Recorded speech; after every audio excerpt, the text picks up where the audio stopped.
Now we've come to the little letter of Jude.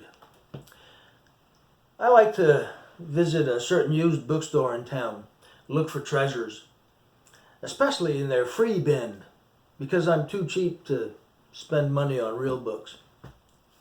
I found this Bible in their free bin.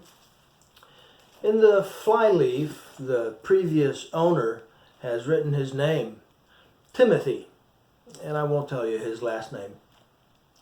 Most of the pages in the Bible are clean. There's a few notes here and there. But when we get to the letter of Jude, I don't know if you can see this, but it's covered up in notes. It's as if Timothy had studied it diligently on his own, or maybe he was actively listening to a sermon on Jude. But it's covered up in notes.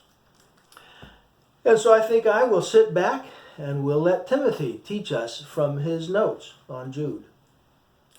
He begins by writing that Jude is a half-brother of Jesus, as is James, mentioned in verse 1. Jude, a bond servant of Jesus Christ and brother of James. Jude also called himself a bond servant of Jesus in that verse.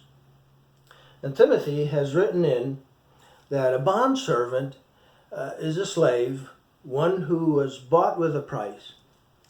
And we know from Peter's letters that we were bought not with silver or gold, but with the precious blood of Christ.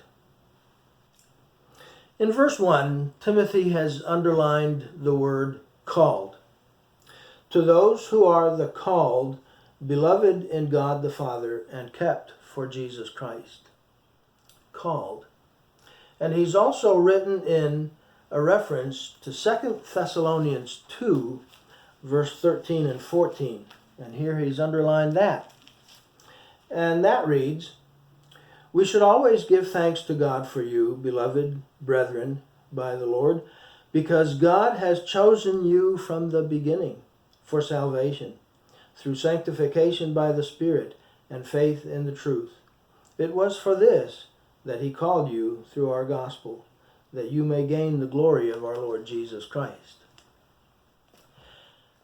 I wonder why it's hard for some people to accept that we didn't choose God, but that God chose him. We didn't call him, he called us.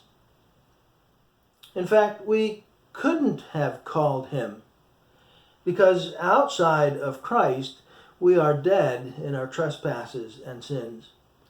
And dead people can't call out for help. He called us first, and he gave us life so that we could respond to his call. To those who are the called, beloved in God the Father. I think it's a marvelous thought. It fills me with marvel and wonder and gratitude that God should call me.